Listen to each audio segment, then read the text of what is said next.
Gãy. Xếp rồi. Gãy. Nó gãy đó. Nó gãy rồi đó. Ủa nó gãy rồi làm sao? Làm sao?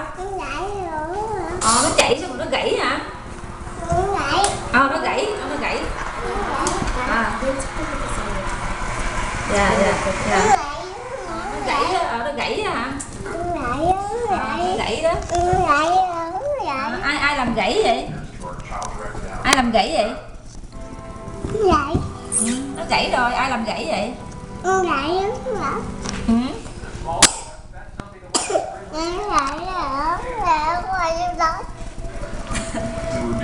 Nó chạy rồi nó gãy hả? Nó chạy rồi nó gãy hả?